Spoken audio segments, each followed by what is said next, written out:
episodes. And I missed one.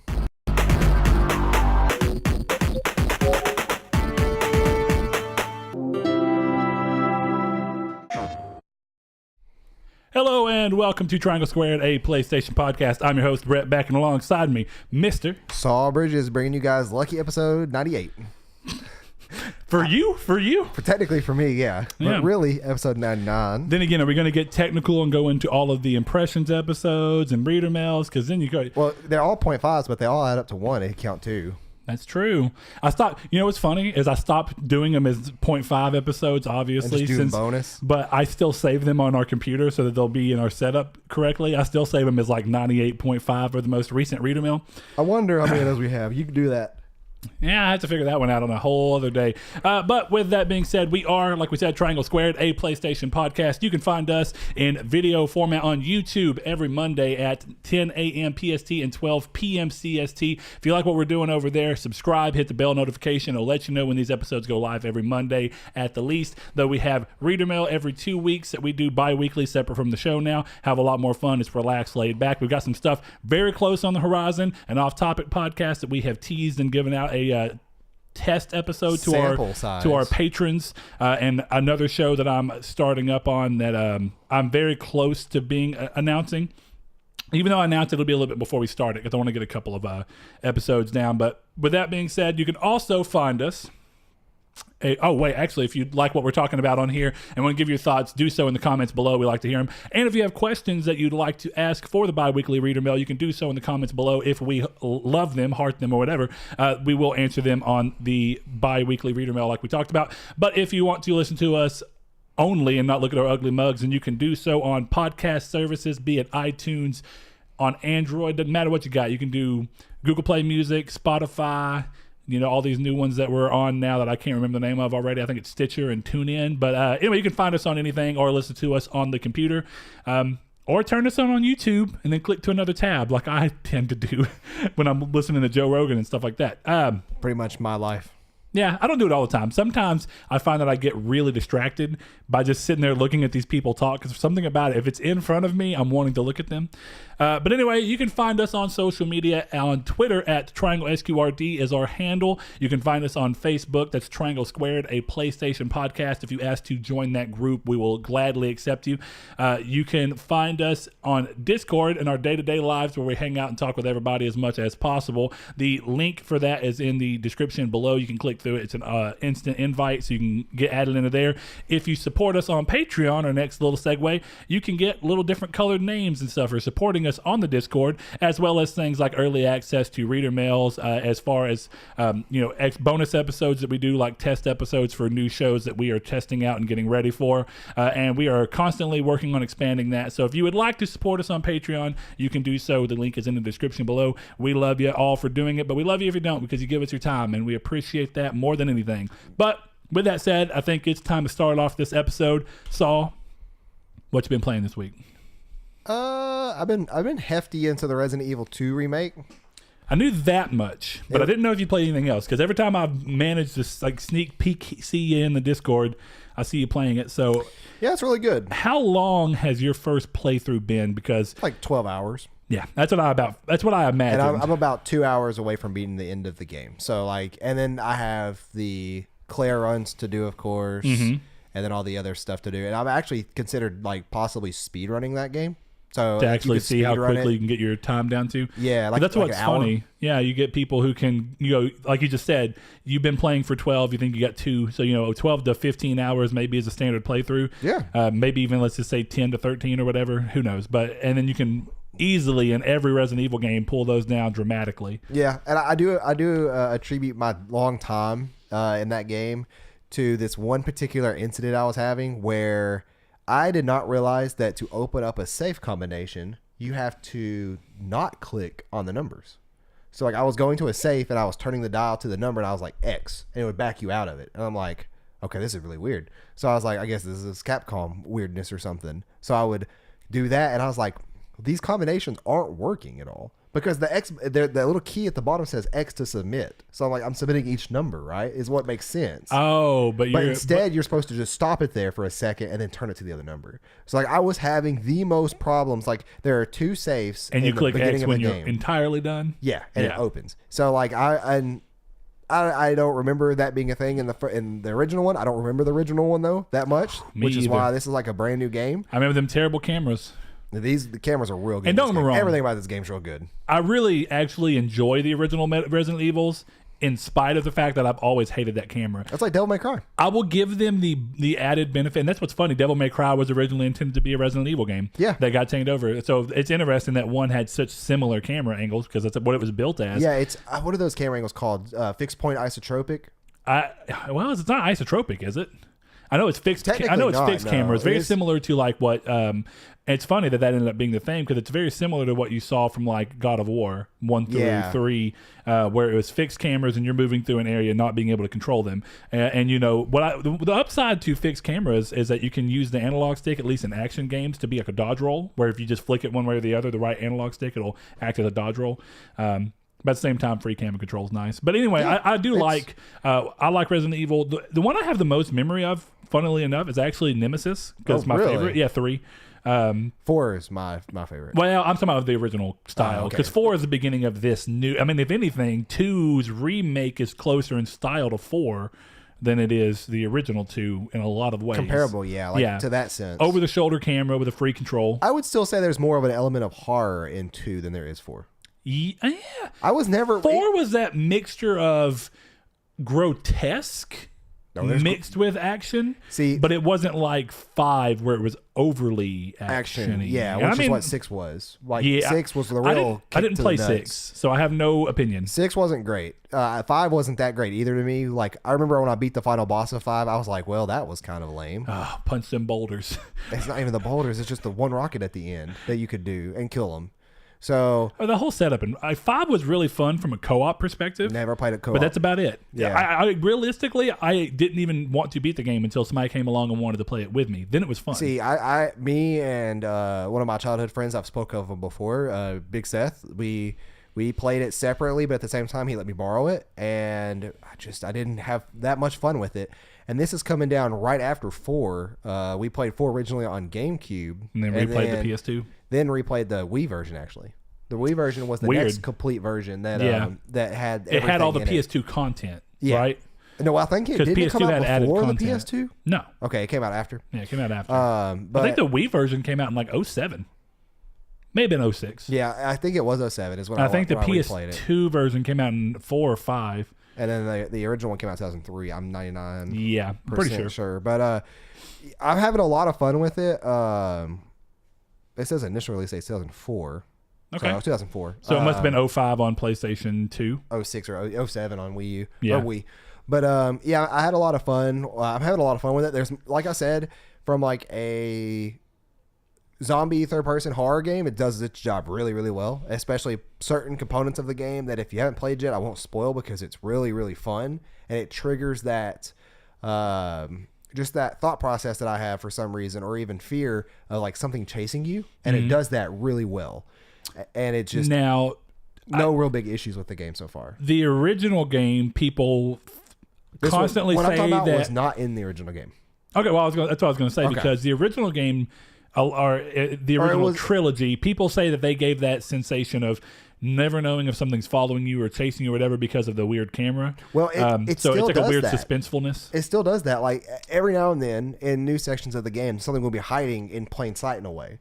And it's really freaked me out. For those that have played the game, I'm at the sewers. I'm after a certain character change up, I would say, without giving out spoilers. Everybody knows there's at least 2 characters. But I'm at the sewers, and there's a couple things that when you're running through water are in the water. And mainly one thing. So it's really cool.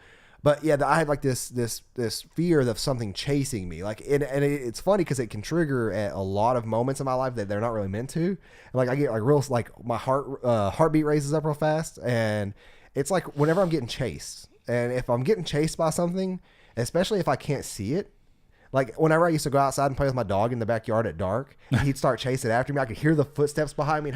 But I wouldn't look back because I don't know how close he is. And like, of course, I knew he was going to bite me or anything, but it would scare me. And like that didn't start it. It's always been a thing that I've had. But games that do that really well are fantastic horror games for me. Well, because they tie into that mental side. Yeah. It's not about the fact that the moment in and of itself is terrifying. It's about what it does to call back to other points in your life where it feels like you've been in that same kind of stress. Yeah, I guess so. I mean, that's probably the psychological stuff behind it, because it's just hearing footsteps or thuds and they're like not knowing where they're coming from and not knowing if they're in the same room as I am is terrifying to me. But a lot of Resident Evil 2, I downloaded that on Sunday evening, and I started at like 4 p.m. when we got back from the mall. Oh, so you got it digitally, huh? Yeah. I told you. I think we need to continue our conversation from earlier. I have a problem. I have a problem with this that I need to talk about that I don't remember if we talked about last week or not, but we'll talk about it maybe in this episode or the next. But I played it for like 6 hours straight, almost till midnight, and then I haven't really got a big chance to play a big chunk of it again, and I know I'm at the end of the game. So like I know that only a couple more hours and I'm done. And then do you have that weird feeling of where it's like I'm so close to the end that I kind of just want to sit down and knock it all out at once, but at the same time I was trying to do that on last, when did we record Reader Mail? Monday night? Whatever, like Tuesday. I was trying to do that on Tuesday night, but I just didn't get a chance to. And I didn't get a chance to on yesterday because I was working on something else that we'll talk about later on in the episode. But other than Resident Evil 2, I really think Final Fantasy 14 I jumped back into. I know you restarted it, yeah. Well, I didn't really. I restarted it until I remembered. I was like, wait a second. I'm leveling up a Black Mage to go through the story, but I remember the story really well. So I was like, I guess I want to do a Dragoon. So I started on a Dragoon, and I was like, wait a second. I still have that level 52 Black Mage on the same server we're playing on. I forgot you could just swap classes. Yeah. So your jobs could be every single class or job in Final Fantasy 14 on the same character. So which I love. Yeah, it's really cool. So like once you make a character, like I made it's the Elven character or looking character. Once you make a character you really like, you really only have to worry about it says Discord has audio right now. But once you have once you make your character and you just worry about what job you want to do, and then you can have that one character do every single thing. And what I like about it is you can equip sets, so you can assign a set to your character that is the gear you currently have, and it switches between the jobs instantly. So like I'll go last night I was playing a Dragoon, and like I activated a dungeon because me, Kiki, Vince, and one of their friends was playing, and we were doing a dungeon. Okay. And like I was like, wait a second here, before we go into this dungeon, I'm level 17 on this Dragoon, but my Black Mage is level 52, and this is like a 41 dungeon. Yeah, and they're in their 40s, right? Yeah, they're in their 40s. So if you get around to playing with us, it'll probably take you like a week to catch up, not knowing how you play, but we could probably bring you up level pretty quickly if I recall how to do that right. It's pretty much doing the Duty Finder daily that you unlock at level 15 or 20. Yeah. And then hanging out with us, because once we go through, we can easily go through dungeons and stuff to help you level, even though you're only going to unlock one or two. But really, that's it. Like just Final Fantasy 14 and then that, and then another, like I said, a little cheeky game that I have been practicing on that I will mention later. Okay.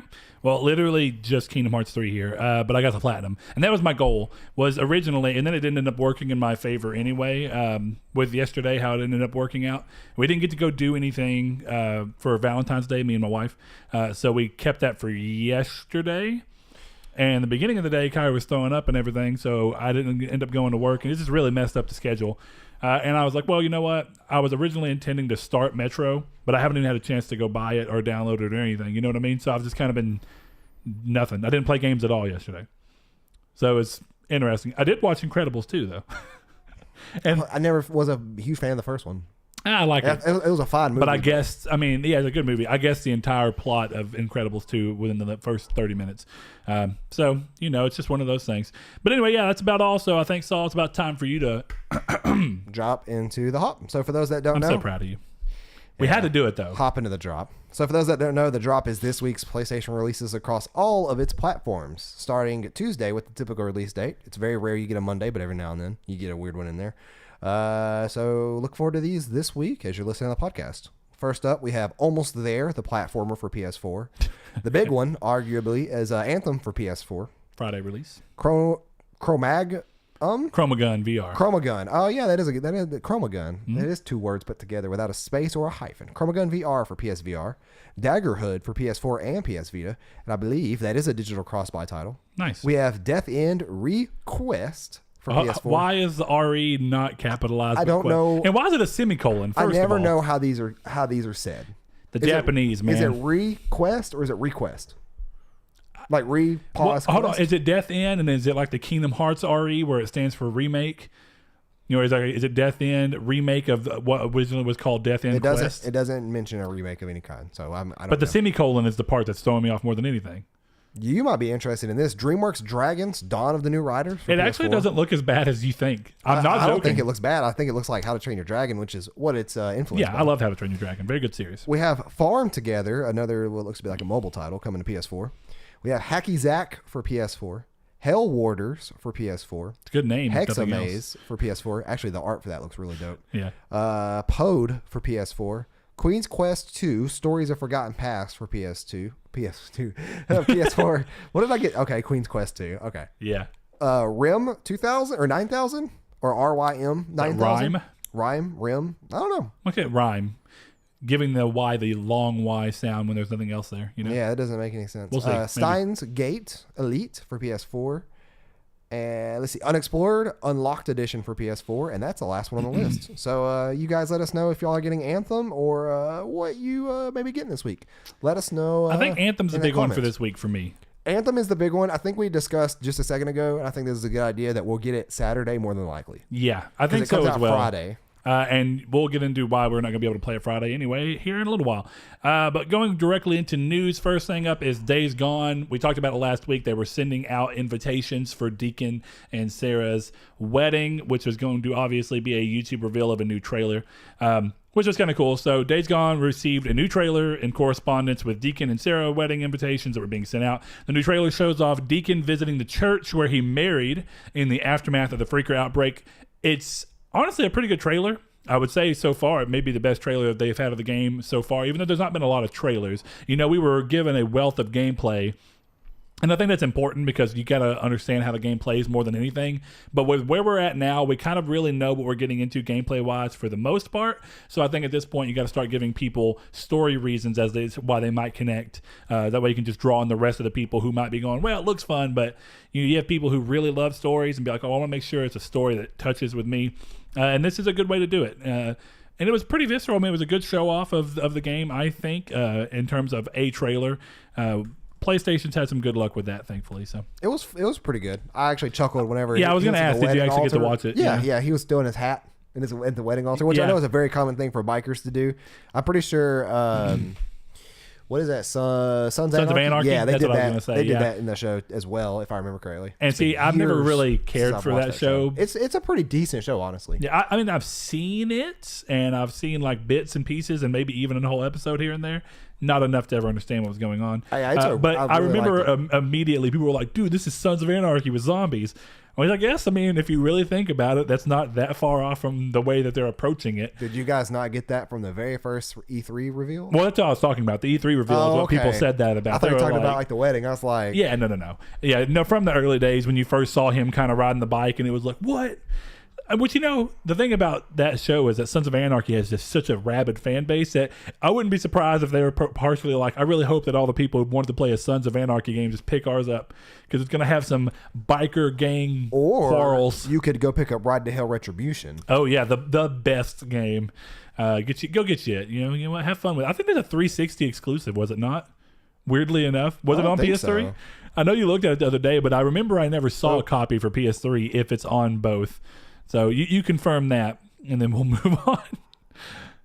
It's multi-platform. Windows, PS3, Xbox 360. I never saw it on PS3, but because I never even saw the game physically until I worked at GameStop. I was at GameStop and saw it get traded in for an obscenely low amount of money. But next up, speaking of Anthem, like we were talking about, its server issues have come back up with the early access release for PC and Xbox players, meaning that players who have yet to play maybe PS4 players who don't get the early access or people who've just been holding off. You may want to wait for confirmation of the issues being resolved with the day one patch before diving into your purchase. As of right now, all the problems that crept up into the VIP demo seem to be present in the early release, which is a damn shame. Yeah. Really. I mean, you have essentially two betas. You have the VIP beta, they call it a demo poorly. And then you have the open beta, which I never even got around to getting to play the open beta just due to the way my weekend went. Wow. So I don't know if the open beta still had as many issues or if it had the same issues, but it's a shame to see two beta tests running through, which the primary goal appeared to be making sure that these server issues were able to be figured out before the game actually launched. And originally I was like, I have no problem with them being in a VIP demo or beta and even an open beta, because the whole point is to make sure that they're ready for when the game actually comes. And I think this goes back to what I was talking about before, where I think that there's a lot of applaud to give to Respawn for being able to bring Apex out with absolutely no problems, and they hit 25 million players in their first week. Yeah, and supposedly a lot of the things that people were complaining about with the demo is that they're like the run speed in Fort Taurus. Well, and that's a minor complaint. Well, no, I'm saying all that's coming. Like all the things they said they were fixing is coming in the day one patch that these people haven't seen yet. Oh, so like, yeah, okay, that's all confirmed to be coming Friday. So, but does that deal with the things like the infinite load screen? Yeah, supposedly so. Supposedly so. The only thing that I'm kind of worried about this game is the grind skeleton has been kind of brought out into light. Yeah, they kind of revealed what the whole idea of in-game stuff is supposed to be. Have you seen this? No, like the tomb I've been trying to stay a little bit off because I don't want to spoil anything for me. I'm just gonna say it looks really grindy, like grindier than Destiny. Because this is main story stuff you have to do. It's okay, so you know how to MMO, and if you play Final Fantasy 14, you're going to have to do this, unfortunately, but it's just the way all MMOs work. Yeah, unfortunately. Is that you have to end up leveling up to access other quests. Yep. This has challenges on top of that you have to complete to get to these certain spots. Okay. Or during these certain spots. So that's just a little thing to be wary of, that supposedly in the middle of the story it breaks you into this, and then it has you do this to unlock these other areas or during these other areas. I'm not entirely too sure if it's during or before to unlock these tombs. Yeah, but I'm just warning you because I know they said that it could take a while to get these done to keep on with the story. So it's like a major pacing break in the middle of the story, which I don't know. And if I'm depending on fond how of. story heavy this is, a pacing break of that part of that scale at the wrong time can really be a big hit. It could. Now, outside of that, if this is grinding in a way that works for people who really like, because the thing about Destiny is even Destiny 1 was always grindy, but it really just struck a chord with a certain group of people who love the way they went about grinding. Yeah. And it's like, so if they can carry that over right, it may not be best for me because I'm kind of on the fence about the grindiness. If I have the time, I don't mind it too much. But I also have this thing where I want some games that at least somewhat respect your time. But you've got to give certain types of games, like you're saying, you have to give MMOs. And this is like we say, we finally come to the point where you kind of agree that for lack of a better pseudo MMO, Destiny, lack of a better category, that you're going to essentially call Destiny and games like these pseudo MMOs because it's kind of what they are, at least closest that we know of. So when you think about it in that sense, yeah, the grinding makes sense. It's kind of par for the course with that type of genre, but I'm kind of hit or miss because the main reason I stopped playing MMOs so much is that they are a time sink, and I just don't have that kind of time. Not with what we want to do with this channel, not with what I want to do in my personal life with my family, and not with what I have to do from a work job perspective. It's hard to sometimes want to do that when you're trying to keep up with all these other games as well. So, we'll see. But that's why me and Saul were saying that we may wait because Friday's going to be busy, so it's essentially wake up Saturday, figure out if anybody has major issues after the day one patch, and then approach it from there. You know what I mean? Yeah, well, I can, since it's technically going to go live Thursday midnight, I'm pretty sure throughout Friday I could check the subreddit and stuff and have a good idea. Yeah, if I see a lot of complaints, I may wait, but if I don't, or if things have been fixed and it's a lot of praise, then I can download it while I'm at work and be ready for Saturday morning. Yeah, just to confirm, praise that the issues have been fixed because nobody's going to be able to get a good enough feel for how the game is in the long term from the first day anyway. So, all right, next up, Jade has been revealed for Mortal Kombat 11, bringing another classic back into the series with some source code, thinking that they'll bring, and I can't remember the dude's name now. Of course, I'm going to forget it. He hasn't been seen in Mortal Kombat for a while, but the dude is like I'm trying to think of the way you describe this character.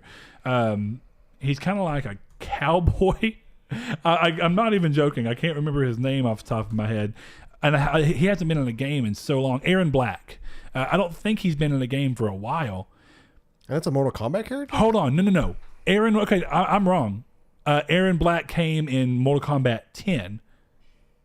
That must have been after I stopped comic playing. Series. And made his game debut playable character in Mortal Kombat 10 as well. For some reason, I know why. I'm conflating Mortal Kombat with an entirely different series that was on PS2 that I cannot for the life of me remember.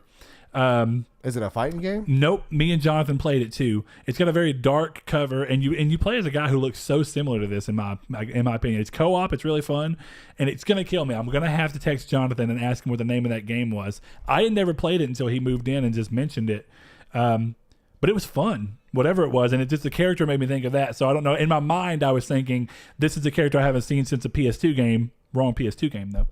So yeah, Aaron Black apparently will be potentially coming back from what people have dug up from source code. So that's a different thing. Moving along, though, Ubisoft revealed numbers for their third quarter for the period between October 1st, 2018 and December 31st, 2018, just so you get a frame of reference. And it did not suffer in the ways that EA and Square did, very interestingly. A few interesting pieces of information from that were the numbers that PS4 performed strongest in North America. They performed strongest in North America as a whole, Ubisoft did, which makes sense. We're a very large market.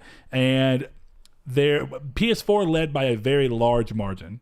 So not surprising, and actually a little less than last year in terms of not the margin, but the overall amount of the lead. I think last year was like 44%, and this year it's 36%, but 36 or 32% maybe. But Xbox was 18%, so it was quite a large jump up from the runner up in terms of that. But the next part, and I think this is going to be interesting for you, and this might tie into what you were talking about, but maybe not earlier when you said we might get into it this episode or the next, which is by their net bookings, or total net bookings, were up to 66.4% being digital in comparison to 56.3% the year before, which shows the expected increase in digital gaming that people have been talking about for a long time. Yeah. And it's just been slowly increasing. And realistically, that's not even slowly. That's a 10% jump.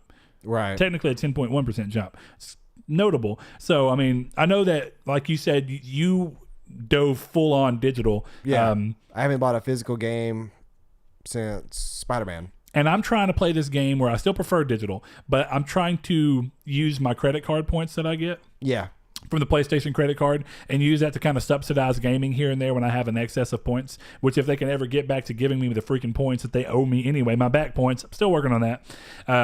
But I still got like $300 worth of points. Probably had to do with them taking off the trophy stuff, which was the only reason I was like, I might jump back into this trophy hunting if that card's I actually thought about getting the card. And I was like, trophy hunt may come back to this, and then they were like, well, trophy hunting's separate. That's just PlayStation rewards. But I get your point. Well, as of November, they stopped. Yeah, there is no more trophy earnings for points of any kind, so. Which is a shame. Yeah. What a cool way to do that. And then every platinum trophy was like X amount of points or something. Yep. Yeah. I mean, even then, cool thing. 10 platinums gave you $10, I think. Now, to be fair... Well, okay, I thought it was one platinum was $1.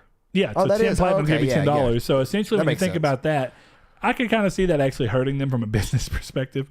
For people who people who find those really easy to platinum games. You would need 70 platinums in 1 year to buy one game at $60. Yeah, that's true. I mean, it's just... Who knows? Whatever hit. And even then, you got to consider them buying the games. Yeah. So they're still. I think they knew what they were doing. I just think it wasn't used that often. Maybe not. But anyway, during its financial earnings call, Ubisoft confirmed plans to release 3 or potentially 4 AAA titles in the time between April 2019 and March 2020, which is moving into their next fiscal year. We're right now in their final quarter, so Far Cry New Dawn is going to be considered a fourth quarter fiscal year-wise release for them. So that's pretty interesting, because as of right now, I don't know outside of the Division 2, which even the Division 2 is in March, right? So March 15th. If that's how it's going on, then what games can they possibly have to release within that period? They don't. That's the thing. Well, that we know about. Now, this may be going back to your thing, right? Where you want to see more developers come out and say, "Hey, here's the first time you've ever seen this game, and we're releasing it within a 6-month window." That's what it needs to happen. That's, in my opinion, that is the most satisfying and it's just the most rewarding to anybody. I agree to an extent. I think that we've talked about this before, but do you agree that a company like Sony and Nintendo and Microsoft, who have hardware in the kind of, realistically, hardware is their focus and the games just drive you to it, I do think that there's an importance to letting them get at least a year ahead of a game so that they have a reasonable ability to come up. And now as Sony continues to back away from E3 and stuff, that may change. But I think to an extent, Sony's trying to show you even a year out of what you can expect in the following years so that you can kind of go, well, that's why I want to buy a PlayStation right now, because that game looks so awesome. And then all these other games who are third party are also supported on it. That's why I want to go that route. Or that's why I want to shift from Xbox to PlayStation, or from Nintendo to PlayStation. Yeah. Or why I want to buy a PlayStation in conjunction with either of those systems. And I think that that's kind of the reason that you see console manufacturers give more head time from their games. Whereas I've noticed that for the most part, it's not as much as Bethesda coming out and saying, "Hey, here's Fallout 4," and it's coming out 5 months later. But I think that you've seen closer to that from third party than you have first party. Like, I think Ubisoft's done a pretty good job outside of like South Park: The Fractured But Whole. But normally they'll be like, well, here's the new Assassin's Creed, and this is exactly what Activision does as well. Some of this comes from the fact that they're coming and they're yearly. Yeah. But Activision will essentially be, hey, Call of Duty, we're going to talk about it in March, May, or whatever it ends up being, and then you're going to come out in November. It's more like, to me, I feel like it's more like June, July for maybe, and then that's a 6-month window if it comes out in November. That's my favorite way usual. of revealing. Like the way Todd Howard did it in 2015 with Fallout 4 was like one of the best things in the world. I think we were both watching that. And then we were like, oh, what is it going to be next year? And it was like November. And I'm like, holy crap. Well, and it's interesting, right? Because it not only gives you something to be excited about, but instead of it just being, and I admittedly am a fan of that, oddly, I do actually sometimes like when a company just comes up on stage, like the Sekiro thing, where it's just a short teaser video and you go, what the hell was that? Yeah, no, there's a fun to that. But that's a more mystery-driven thing. That's a more mystery-driven thing. And the guessing game, and then the following the breadcrumbs, if there's like developers saying, oh, well, this, get ready for this. And it was just like, what? But for me, it's a mixture of both. Like, leave that kind of stuff for the Game Awards, because I think that's the perfect place to have it. And let them be cryptic and not even full information. So if you're teasing The Last of Us 2, don't even put anything that says The Last of Us 2. Just put something that for real fans, they know, like, either this is totally, or make it to where it's just enough and they go, I think this might be The Last of Us. Yeah. Obviously The Last of Us 2 is already coming. That was just an example. But they leave the big stuff for E3 and have it, like, honestly, if there was like rules to E3, I wish they would be in place. Like, you cannot show a game off unless it has a set release date. And of course, delays and stuff may happen. And that's fine. Yeah, and I think that would have to be something that could be waived. Again, that's what I mean. That would be waived for console manufacturers. Because we have seen Days Gone 3 years in a row. We have seen Spider-Man 3 years. Then again, I don't agree with regulation in that sense. Just as a general thing, I don't think you should be able to tell somebody if they're going to screw up. Which, I mean, if you consider them showing it that many times screwing up, which I straddle. I mean, I think that like Spider-Man, I was sick of seeing by last year. Days Gone, I was sick of seeing by last year. God of War was getting there, but not too bad. Because I think God of War had 2016 E3 plus PSX. That's it, right? I think there might have been a 2017 E3. Yeah. Wait, yeah, it was 16 is when they were announced. You know what did it really well? Horizon. Yeah. We didn't see Horizon all that much as opposed to Spider-Man, Detroit, God of War. Some of that has been a shift in the way that they've gone about announcing their games, as me and you've talked about, where used to that was kind of, at least Horizon for sure, kind of got that kind of treatment, which was interesting. But then Sony has done this hard shift where they're going to give Game Informer a cover month for a game. I hate that. And they're going to give them a month full of coverage where you see new gameplay and new different stuff. Yeah, like don't do that. And different interviews. Even though it's obviously marketing and it's all business and it makes probably really sense. Smart marketing. No, I would imagine. It really is. I wonder what the number of return is because they've done it so many times since. Yeah, I completely understand why you do it. And I understand the numbers behind it that makes sense. And all that stuff is down to a math that completely makes 100% sense from a business standpoint. But for like a consumer, I don't like seeing like 15 minutes of a game that's not due out 3 months with gameplay footage. But I think other consumers do. Otherwise, they wouldn't keep doing it. I would say most. It has to be an overwhelming majority. Yeah, most for them to want to keep following that route. Now, I think it just rubs us in weird ways, and I think particularly you, because of how much I think that you. And don't get me wrong, I liked it too, but I know that you just really liked that Fallout 4 method. Well, here's the thing of Sekiro that doesn't come out for another month. That has 40 minutes of gameplay in one video.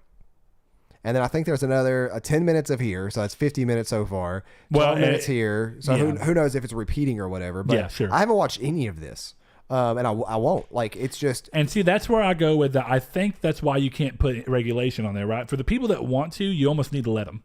For the people that don't want to, they don't have to. They can opt out, essentially. For set end date trailer, or for set trailers that are 3 minutes long, 2.5 minutes long, I think they should have to have, or maybe I should think it's the best idea to have a release date. Well, maybe a best idea, but that's where you get to play this game of if Sony missteps by doing too much of that and kind of bringing down the thing, then let's say Microsoft comes in and does the exact opposite and goes, every game we show has a release date and we show a decent chunk of the game, just enough to get you an idea of what you're looking at, and then that'd be better E3 than Sony's. That's what I mean, is that's how you generally, it's kind of the idea of the free market. You let Sony misstep so that the competition can come in. That way next year, hopefully Sony learns from that misstep and can come up and it creates better competition. Right. So if that's how it's going to be, it makes sense in my mind of fantasies that this plays out and it works well, but it never would do that. Now, here's the other side of that. One thing that we didn't end up talking about because we recorded early and it kind of just messed with what our topic probably would have been, which I'm also glad because so many people covered it as a topic, but Shawn Layden talking about why Sony's backing out of E3, and it's because I actually agree with what he said. You know, he's saying, have you seen this article yet? No, I didn't. I didn't. I only saw one thing related to Shawn Layden last week. Okay, and I know what that was. Yeah. But essentially what's happening is he's saying, like, you know, with what they're doing and what a lot of people are doing right now, but particularly them, they're creating bigger games that are taking longer to develop, which ends up making it to where when E3 rolls around, they don't always have something to show. So to even be there, well, yes and no. It's not planned well, right? Like when you think about it. There's a difference between planning, right? Because if you only have a certain number of studios, and I guess you could say that they could bulk it up even more to make sure that it's always on a schedule. But that's what I mean. That bumps into a few extents, and this is why I think I agree with what Sony's generally saying. The problem with that is I think if a studio comes out and says, this is a game we want to make, we know that it's going to take this long, and we know that that's a little bit of a long time, or they get halfway through it and they go, we need another year to make sure that this is the game we intended it to be and it'll sell bigger. Okay, how about this? And Sony keeps giving them window. that thing. Maybe. Q4 2019 or something. Do you remember early PlayStation 4 days when almost every PS4 exclusive kept getting dates and then every time it'd get delayed? I don't remember that with every time getting delayed. I remember games like Uncharted 4 got delayed, The Order got delayed, Ratchet and Clank delayed a week, didn't it? Ratchet and Clank, no. Uncharted 4 got delayed 3 times. I remember that. I'm talking about the last one specifically. Yeah, the Order got delayed. I don't know about Lost Legacy. It may not have, but it was also a very different setup. That just goes to show me that like companies like this, they like are you really like planning this stuff out well, or are you kind of just I think they are freeballing it? But to an extent, they also go. Let's just use Uncharted as the golden example, right? I think that they look at Uncharted and they go, Uncharted's a big franchise, and we can't even afford to just force them to release it early because of the fact that it may tar this franchise that we can use as a leverage in the future, or it may hurt the sales numbers that we have for this, and we've already put this much budget in. We're trying to use... It's obviously going to meet budget and exceed it. We're trying to use this so we can fund this other game that we're unsure of, because Sony's mentioned that a number of times, and every publisher does this. They use the biggest games they know are going to sell to help fund the ideas that they aren't sure if will or will not blow up. And so they kind of use those weird momentum. They go, well, we made 10 million, you know, we sold 10 million copies on this game and we only really needed to sell 2 million to break even or whatever. Right. So we use that extra overhead to help them make their new game and give them even more creative control and more budget if they want it, depending on what they're doing. And then we use that extra money to fund this game that we're not quite sure if it's going to be a big hit, like Horizon at one point in time. We're not quite sure, but it's an interesting idea that could blow up, and it did. And they kind of play that balancing game. So I think every manufacturer has to play that level of, no matter what we planned, this game is going to be better off and probably sell better and be reviewed better and everything. So generally better for public perception if we delay it. And I think that's why they kind of choose to do those things. You know what I mean? It's a power play of, we can force the release now so we hold to our dates, but it makes for a worse game, which makes us look worse. But then what Sony did to fix it, and then I'll let you go, so I promise, but what Sony did to fix it, and this goes into what you're talking about, they are so coy about actually giving release dates or even release windows to anything because they're scared that they have to push it back. It looks like they get the backlash of having to delay things. Why put out a release date if you know you're not going to make it? That's why they don't anymore. Well, that's the thing, is that like, why show off something that you're unsure on which year and what console it's going to release on even at this point? Yeah, because that's what I think that they were saying, is that E3 was forcing that of them. I think though that's not the way the company is currently structured. Well, I think that it's a double-edged sword, because my problem is that it's really easy for companies to throw out a 3-minute CGI trailer and say coming soon. And it's just like, is it really, or is this game even in development? I'll give them that. They didn't do that. Sony's not done that in a long time. No, they haven't done that in a long time. Every game they've shown gameplay. I'll say unless you count their partnership with Square for Final Fantasy VII. Yes, okay. Which is different. I mean, I'm not going to count it because it's not first party. Well, it's shown at a Sony E3, but it is showing at an E3. Yeah. So, and it was a weird move. That's one of my biggest problems. Shenmue being in the same situation. Yeah, and that's one of my biggest problems, is seeing a release date and a trailer, and then wondering like, is this game even going to come out within a year? Yeah. And at my point, in my experience and in my opinion, it's one of those things that I cannot get excited for, because I just simply don't know when I'm going to play it. It's no point getting excited over something that could come in 2 years, 3 years. Well, here's a game that you are excited about and you have been excited for, but you still have never known when it was going to come. Death Stranding. So why does that game for you, why has that game been different? Because of the way they've shown it? Or because of who it is? It ties into that mystery thing with teaser trailers, where it's like, here's like Sekiro. It's this slice of little information, and then like, what was that? And then you finally get the big reveal on it, and then you become much more excited for it. Even though Sekiro, what was that? Like 9 months from reveal that was the release date. So it's like, that's a long wait, but I'm really excited for it. With the same thing goes for Death Stranding. I like the developers it's coming from. I like the people who are creating it. The very first, it started at the Shroud of Mystery, and it still really is. And I have faith in that studio. Yeah, as opposed to Bend, which I don't think you have as much of a connection with. I don't have any. But also for the fact that they came out of the gate with all the gameplay. Essentially, they never needed to show it again. No, realistically, they never needed to show it again after the initial announcement, because the initial announcement was so hefty. Definitely because they ended E3 on the actual gameplay. Yeah. So you had a full-on trailer that explained enough. The original then you E3. Saw the gameplay. It's like, well. Well, see, here's the thing though. The problem with that is that you saw that 3 years ago. Yeah. And you've seen it that E3, the E3 after that, the E3 after that, and now you see multiple GameStop coverages, magazine coverage. Sure.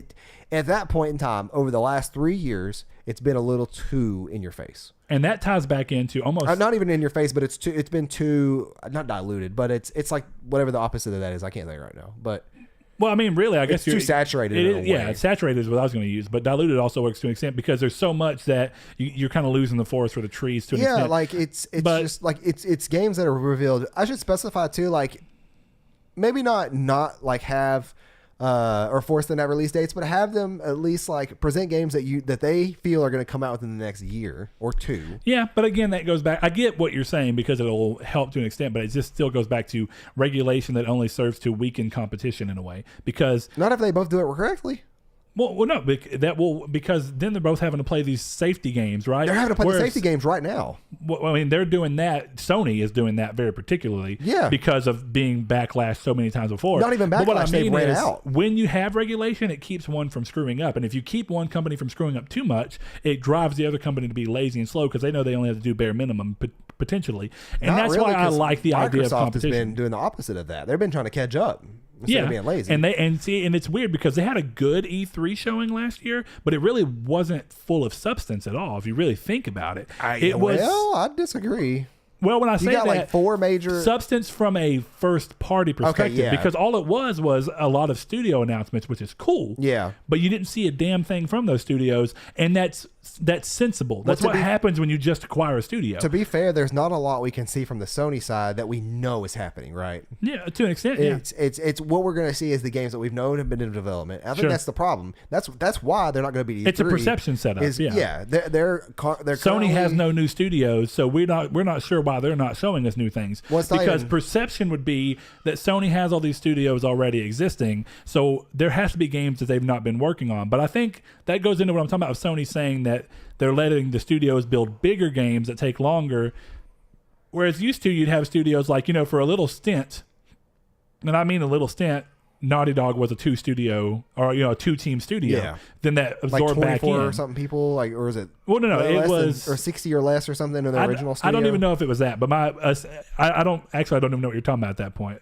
The original, like Naughty Dog back in Jak and Daxter was 60 people. Oh, yeah, but I'm talking about the fact that during Uncharted 3 and The Last of Us development, they were a two-team studio. Oh, yeah. Where prior to that, they'd always been a single team. Yeah. So that happened for a short period, and I think it's easy for people to go, well, they're always going to have two teams now. But that didn't happen. When Uncharted 4 came back into the build, they all had to merge back together and just work on Uncharted 4 to get it out of the door on time because they had to reboot development. Well, see, so in those situations, I'm just saying, I think it's unfortunate, and maybe Sony's suffering just because of the way the industry is driven, including E3, and that's why his statement was that E3 that the industry has evolved, but E3 hasn't evolved with it. And I think that's I think that's a relatively true statement, but I could also see the element of it being a cop out.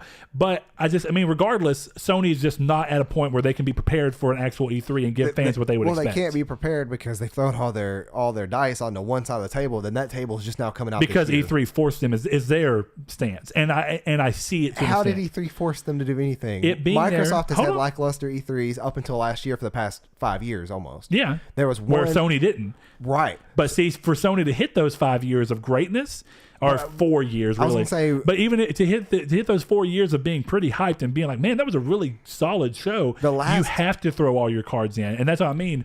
It turns around. That was a foolish move on their part because of the fact that now it's left this opening. So, but what? Okay, so let's say we have Horizon, Spider-Man, Days Gone, Detroit, God of War. So I'll just 5 games right there that have all been shown more than 3 times. Yeah. What is different than what they did with the Days Gone treatment they did in 2013, I think, or 14, or 2015? Days Gone? Yeah. 16. That was part of the 16. I thought that was 15. No. Okay. 16. It was the same year as God of War. Okay. So 3 years this year. But what is to stop them from doing that with each of their games and having bigger segments revealing not smaller, but single games? Like they did that with Days Gone at the end, and that was also the same year we had God of War revealed, right? Mm-hmm. And we had the Last Guardian re-announced, I think. That might have been 17, actually. Well, you mean the Shadow Colossus? No, that was last year. You said re-announced? Yeah, The Last Guardian, because The Last Guardian got re-announced from the PS3 days. Oh, okay. I can't remember what year that was. I don't know why. Like you said Last Guardian, I thought Shadow Colossus, you said re-announced. Yeah. I thought you were made remake. But yeah, so like what's the deal with like that game there being featured 15 minutes at the end of the show, 10 minutes, whatever it was. Days Gone, Days Gone, yeah. So like what would be so bad for having a couple of teaser trailers supplemented with the big games, so God of War, Horizon, get their own spotlight for say 15 minutes, and having a somewhat shorter E3. So this time around, we know they're making something big. So what if they actually did go to E3 this year and they brought one big boy from next generation or something, or from an idea they're working on now, like Dreams, that severely needs the publicity. I would agree with that. And give them, like say, these are the indie games you'd expect to play on PlayStation. This is what we plan on doing on PS Plus.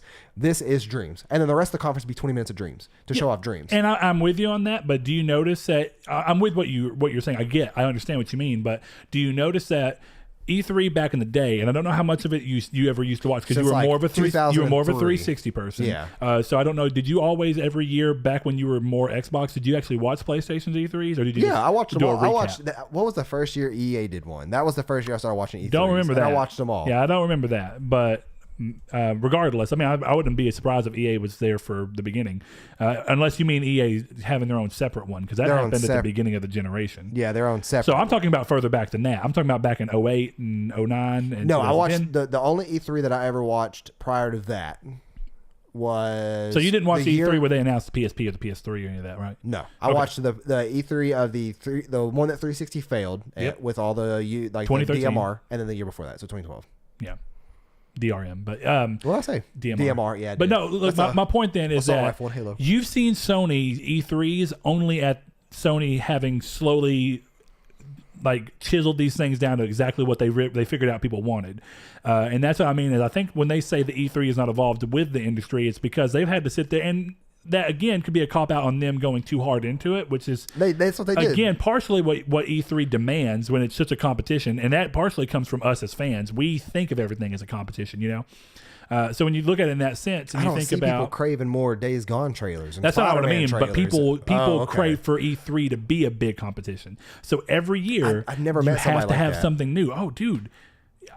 honestly, even we doing these streams and saying this person did better and this person did better and making it's obviously a time for competition. But that's you're why going to compete. I don't strive and you're going to view it that way. Expect them to treat that. But there way, are though. people that are even higher level than us. But what I was getting at is that all the old 2008 E3. I could probably show you it. I think 2008 E3, if I recall, was the one where they announced Oblivion, like Resistance, right? Retribution, and stuff like that. Not Oblivion. But Oblivion came out in 07 or 06 and 07 on PS3, I think. But my point is that they used to do a lot of graphs, charts, numbers, talking about how much more. It was way more driven from a point where, because it was way more driven for the industry, like for the, trying to think how to say this. It was more driven for like journalism. Back when journalism was more about the numbers and everything. And then journalism as a whole has kind of swung more towards these, opinion pieces and all these things about what's going on. And that's inside and outside of games. So when you think about the fact that journalism isn't as much about factual information anymore as much as it's about your opinionative stance, like very rare do you see in gaming or in general news, but we're going to use gaming in this particular situation. You don't see them go, the piece is not just Sony announced God of War 2 for the PS2. That's what it used to be. That was it. It was Sony announced it. Here's a screenshot. This is what it looks like. That's it. No opinion. Now it's the pieces you're going to see on that is Sony revealed God of War. Looks spectacular. Could be the driving force. It's all these opinion things that come alongside it. And that's traditional journalism's job originally, is to just give you information unpainted. Right. But that is very much changed, at least definitely in the American culture. And I would almost wager against across the whole world. It's with the whole outburst of the Resident Evil 2 article. Exactly. So when you think about it in that sense, Sony used to be going towards what traditional media wanted, which is just information and facts. Sony's growing as a business. You can see so. It is a trade show. They are trying to show that they're doing well. But that's slowly morphed to a point where the console people are being driven, and Sony being driven as well, to not include information like sales numbers and what they're doing with these different things and how much they've done. And they don't want to do this full of charts and graphs, anything. Do you notice that for them, and this is the problem of what I was saying, that they threw too much in. They realized pretty early on that people just wanted them to come out and go, hey, we're not going to talk that much. We're just going to show you game trailer. Come out, announce somebody to come over just because it's a show. We're going to have Kojima walk down on steps because it's cool. It's like it's the show thing. And then 3 more game trailers in a row. And then we're going to talk about some indies. And then 3 more game trailers in a row. That's where it becomes the double-edged sword. Yeah, because the other side of that is honestly worse in not in the moment. Because you get years of great until they're slowed down. Well, I'm talking about even earlier, from like 2013 to 2016. It was great. They weren't showing the same. The same thing didn't start happening until 17 and 18. I would say, sure. I would say starting with 2016. Yeah, exactly. Or I would honestly say 15, really. I wouldn't, because 2016 was the first announcement. Go ahead. I would say, 2015 started with games like Doom, and then you had the Skyrim remake, whatever it was called, special edition. That's what it is. And then you had Fallout, and then that's not Sony's. I'm talking about I'm talking about E3. Yeah, but I'm talking about from a single, because we're talking about PlayStation's stance in E3. So from PlayStation's E3s only, that's what I'm saying. I would say 2016 then. 2016 is the first year where you saw games. Yeah, it was the last great year, is what you'd say. 2016 was super solid. Well, that's the thing. Then 17 was like, well, I've seen too much of this. And then 18 was, well, the same. These are all games that we knew were existing besides Resident Evil 2. That's the thing, is that in the moment, it's one of the best things in the world. Mm-hmm. However, as time goes on and these games are taking longer to develop, that's where the problems start arising, and that's where you realize, like, exactly, I would never watch that E3 again because I've seen all this crap 60 million times. And that's why they're backing out of E3 this year. Right. I still think, though, that there's games that they're making that we know are in development that are coming out that they can still do a small show for, and it makes sense. And unless it costs too much. And that you said, maybe show one of the big boys for next gen. I don't think that's smart, and maybe it is, but I think their reason, more or less, me thinking about what they would do, their reason for not showing anything for next gen is that they haven't showed PS5 yet. Now, it doesn't mean that we don't know it's coming, but we also the idea would be that, we're going to show off the console, then we're going to talk about games coming. People still speculate. Bless you. What is it called? Samurai game. Sekiro? No. The other one. Samurai. Ghost of Tsushima. Yeah, people still speculate Ghost is a PS5 game. No. So that's one of those weird things. It's like, because we've seen it running on PS4 Pro is essentially why it's easy to say it's not. But people still think that the games like that and The Last of Us 2 are PS5 games and not so much PS4 games. Yeah. And that's we still have obviously not. You know, no, it doesn't mean they can't be remastered later, but that's not the original intention. Okay, well, there are games that they have, Dreams being one of the biggest ones that they haven't shown enough of. Yeah, I'll give you Dreams, but that they've showed real gameplay for last year for the first time. Yep. And then you had games like what was it? We were just talking about it, Ghost, and which they showed that little trailer with gameplay, which is like cinematic gameplay. It was stuff that we saw full-on gameplay. Well, I'm talking about stuff with no HUD and stuff. Okay, yeah. I'm talking about more of an in-depth playthrough, I should say, or I hate saying that word because it implies you're showing a lot. But but they tend to turn the HUD off on any of those because it creates better visual presentation. Full gameplay reveal, I guess, is what I'm thinking of. Which is what we got from Game Informer. That's what they kept doing. They shook that off the Game Informer. So that's you could easily do a fantastic E3 featuring those 3 big games, like they did this past year, where they were like, we're only focusing on these 3 games, except you could do it better than the pacing they had last year. Now the reason I don't think that's happening, I'm with you.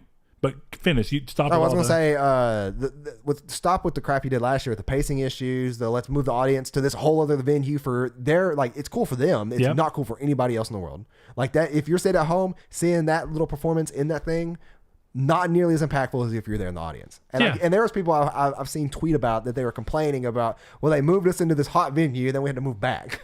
It's like it wasn't even worth it for some of the people there. But that's to be fair, that's more of I guarantee you that the majority of people were just like excited to even be there. Like, dude, we got to go into this separate venue. Oh no, I would be excited to be there. But it's not fun for everybody. And we need to get back onto the news because we're still we're so far out. I know this has become an inadvertent topic. I didn't think it would take off this much. But my biggest thing with this is that you have these games that are coming out that we know are coming out that you can share.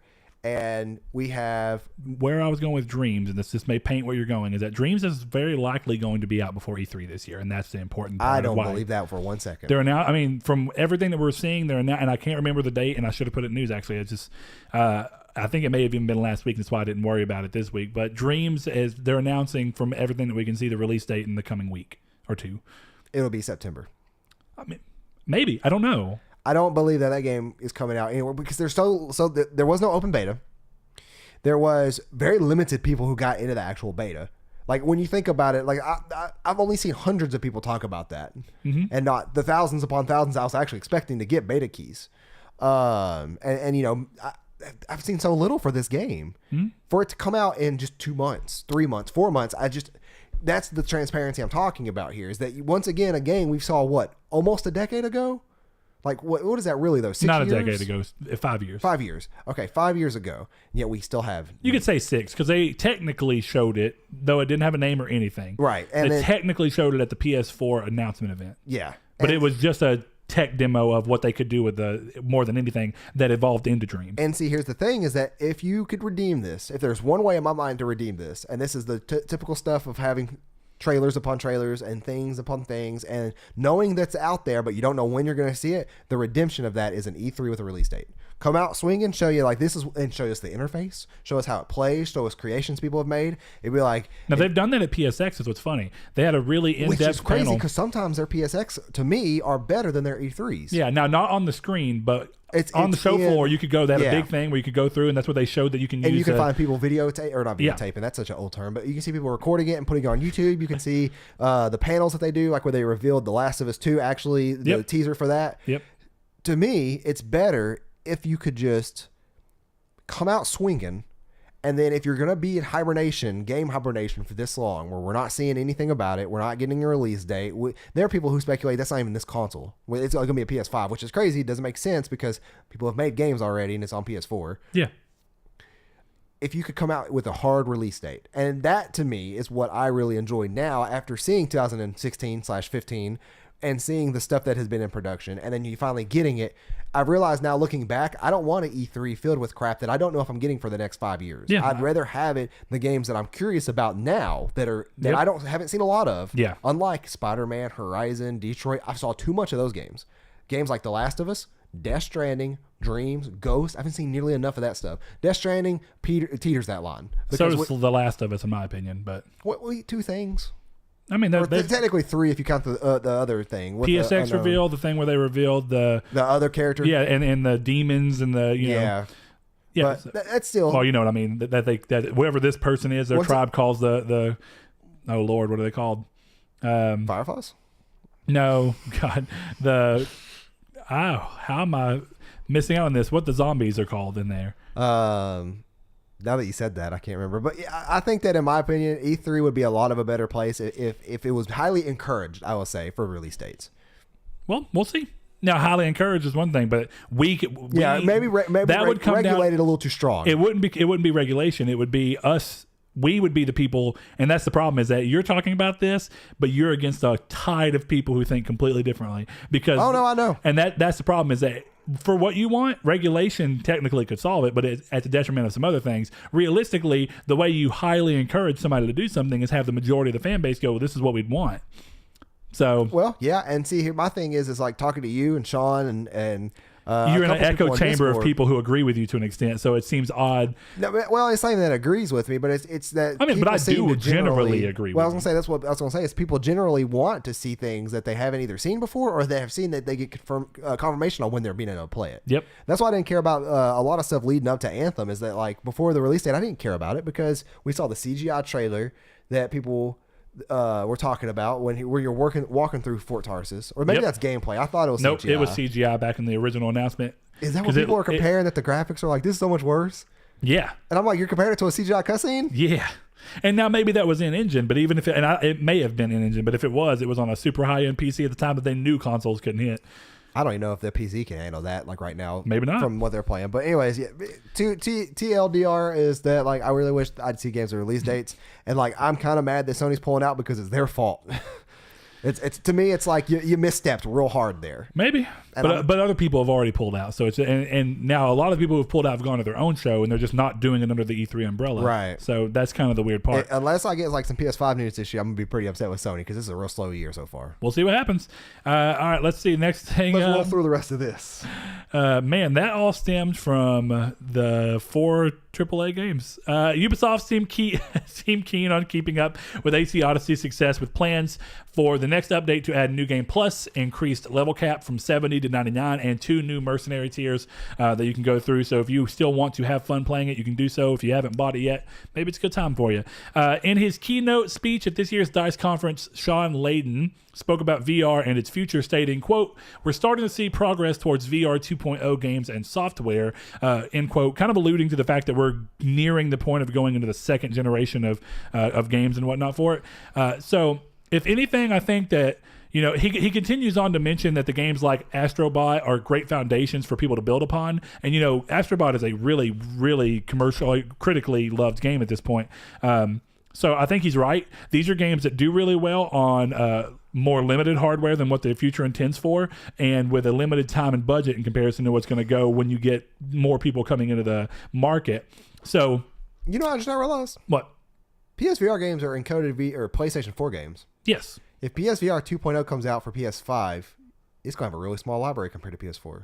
Well, not if the backwards compatibility. Yeah, I should say that. If there's no backwards compatibility, that might launch dead in the water for most people. Oh, yeah. And that's actually, it's funny. And I guess I haven't said on the show, I've been thinking in my mind for a long time that the main reason I think backwards compatibility will come is because they're going to need it to buoy VR 2.0. Yeah. Because if you're getting a PS5 that has a VR component, say, and you never played the first PSVR, and you heard about all these great games, you can't play Astrobot, Beat Saber, Moss, all these other games, Resident Evil 7, unless they get re-released. But then that's whole other ball. Like it's leaving that up to Capcom for Resident Evil 7. Yep. Whoever makes Beat Saber, you got to leave that up to him. Yep. So, which, if the market's there, they will. Somebody like Beat Saber probably would, but I don't think it makes sense for Capcom. No. Yeah. So that's kind of what I mean. And that's I guess I should have brought that up on that episode where we were kind of giving the ultimatum between the two, but that was kind of aside from the point. I do think that to an extent, backwards compatibility relies on VR. So interesting enough. Speaking of PSVR, though, a number of games were recently announced for it. Five Nights at Freddy Help Wanted PSVR. That's going to be coming. It's been rated by the ESRB, but not a date given, so I'd imagine it may stealth drop very soon or be announced with an official date very soon. Chromagun VR, as Saul talked about in the drop, and Space Junkies, alongside Sirento VR, which is like a ninja VR game, and it uses that 3D rudder movement controller that we talked about in the reader mail. And it makes sense because you kind of slightly move your feet to sneak. It would be a cool part. Doesn't force you to play with it. But you can also fly around in it. It's really crazy, man. You can sneak if you want to. You can run around. The gameplay looks very cool. But then again, VR is in such a weird state that I hope this is a good game, but I've got to get back to playing VR myself. Anyway, they were confirmed for the platform alongside Sony's own Blood and Truth. With that coming, it should lead to another great year for the headset, and again talks about why VR2 needs the VR1 library. Yeah. Great news for Gunfire Games. Next up, though, Darksiders 3 has broken even and performed within THQ Nordic's expectations for the game. So anybody who played it and was hoping that you may get that Darksiders 4 with Strife, it seems like there's a good chance. And it also seems like THQ Nordic were smart enough to give them a budget and the team wanted to make a game, or could make a game, that was within a budget that would give the series a future. I don't think THQ Nordic, and this is not that far out from release, is the other thing. Games do continue to sell. So this is good news as far as I'm concerned. Rainbow Six Siege continues on with Year 4, the first installment being titled Operation Burnt Horizon, which will take place in Australia and focuses on the deserts, while introducing 2 new operators, a attacker and a defender. A roadmap for the rest of the Year 4 is planned for February 17th, which is actually Sunday, the day after we're recording. So if you're interested in that, keep an eye out for that information. Sticking on to Ubisoft some more, The Division 2's open beta has been announced and is set to start on March 1st for players who are still on the fence or just can't wait to play the game. Kind of like how we were.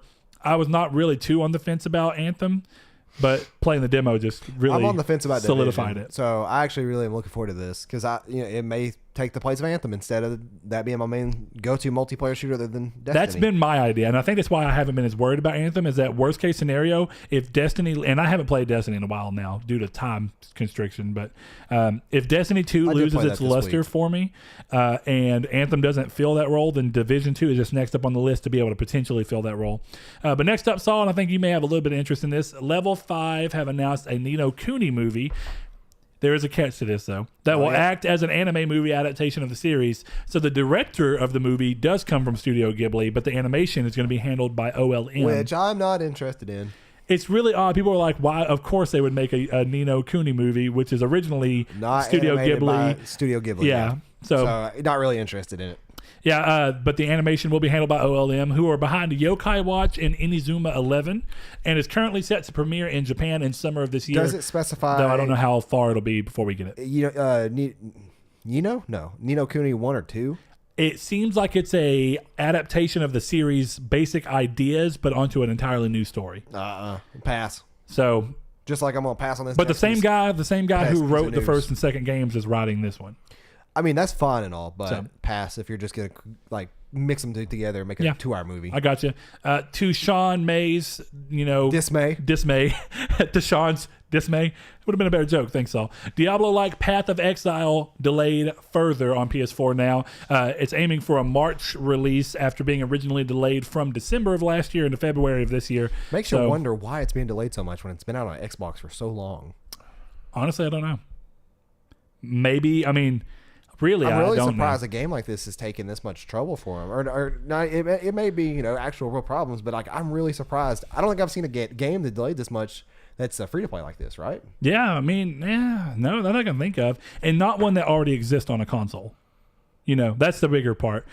Not that this is a joke, but Microsoft sits under the table like, keep delaying the game, and then slides them a couple $100 bills. That's actually it. You heard it here, folks. Yeah, breaking news, Triangle Squared exclusive. I doubt that's probably what it is. Anyway, this 22nd annual DICE Awards took place, and God of War racked up more awards, winning 9 of the 23 categories the show featured. Other winners included, and there's still more outside of this, but Spider-Man got award for Outstanding Achievement in Animation, which actually I would agree with. It's a very prettily animated game. Red Dead 2 got an award for Outstanding Technical Achievement, and Monster Hunter World got at least a little bit of recognition with Role-Playing Game of the Year. So there's other ones. I think Celeste for Corey did win Indie Game of the Year, so that's pretty cool, as well as Action Game of the Year. So you know what? Your game got some love, Corey. Next up, Capcom have given sales updates recently, and Monster Hunter World has reached an impressive 11.9 million units sold. And you know what? With them still having this Iceborne expansion coming, I wouldn't be surprised to see that number continuously grow. Yeah, I'm really excited for Iceborne. Yep. Another few games that were mentioned that were notable and had pretty high numbers were that Resident Evil 5 is at 11 million units across all SKUs, crazily. What? Resident Evil 6 is at 8.8 million units across all SKUs. Resident Evil 4 is at 7.4 million across all. Resident Evil 7 at 6.1 million. And Street Fighter 5, which y'all remember is PlayStation exclusive because PlayStation somewhat helped fund it. Street Fighter 5 is at 2.9 million units. So they kind of... Yeah, don't do that anymore, Capcom. Well, Street Fighter 4 only sold around 3.1 million units. Still a or 3.4. So I think not quite a million more. the reason that Street Fighter 5 relied on Sony's involvement is that I don't think Capcom was going to make another one without somebody coming in and saying, "Hey, make it exclusive and we'll do it." And Sony even going as far as to saying, it exploded the fighting fans. Like it caused a mass rage, even though we've talked about this before. Sure. In my experience, they're more prominent on PlayStation. In your experience, they're more prominent on Xbox. Wait, what? No, that fighting was fans. That was reverse. Originally, your stance was that they were more Xbox fans. Yeah, I did get that reverse. Yeah, no, I've always seen far more on PlayStation, definitely at the GameStop, and this is obviously my own experience throughout just our general area. I should specify. I would never see anybody come in and get fighting games on Xbox, and almost entirely, if I saw people coming into games, sometimes I ask them, I'd be like, do you play games? Do you play fighting games on Xbox? And almost universally it was no, because the D-pad was trash on the 360. The hardcore fans that I knew had fight sticks. Yeah. But, and pads. I've definitely seen that too. But regardless, it seems like that was a big reason. Next up, though, and just a couple more things after that, Sony sent out a PS3 update on Valentine's Day showing that they still love the system. And to make sure that those PS3 players don't start thinking that the PS3 is going to be overperformed or outpaced by the PS4 in terms of for the highest number of system stability updates. So you know Too what? bad their system stability could prevent that credit card.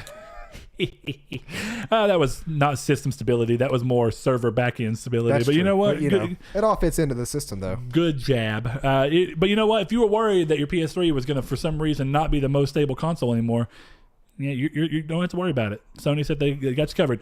Deltarune, the mysterious sequel of sorts to Undertale that had its first chapter previously released on PC late last year, is being ported to PS4 finally, so fans who don't bother with PC or Switch as of February 28th for Switch owners will soon have a way to play it. So Corey, I know you played it on PC, but look, you can do it on PlayStation if you want to. I'm excited for this next one, even though I am too. Not been able to even play Hollow Knight yet. And I like the way this is going. It's going very similar to another retro style game that you love. Yeah, Shovel Knight. Yeah, I thought the same thing, dude. But this is handled a little differently. This is going to be a full-on sequel instead of Shovel Knight, and I didn't play it, but I knew from seeing it they handled it. Every one of them as pseudo sequels through DLC. Well, right, but they were all character changes. It's rough to say sequel without saying a whole lot about it. Well, that's why I said pseudo sequel. Well, I wouldn't even consider it a pseudo sequel. I would consider somewhat like, man, the way they consider it is essentially new campaigns within the existing game. I don't want to ruin Shovel Knight for anybody, but I'm just going to tell you right now, Plague Knight. I already know what you're talking about. Second. I know people who try to play Plague Knight first. Do not play that game first.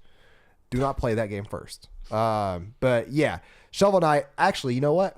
I was thinking about just this the other day when Silk Song was. Well, do you want me to finish the announcement? Yeah, go ahead. About this? Go ahead. All right. Hollow Knight's getting a sequel, if you couldn't tell. The developer has announced, titled Hollow Knight Silk Song, like Saul just said. The game has you play as Hornet, a new character, and her journey through a new world separate from the first game. Not a new character? Not okay. New.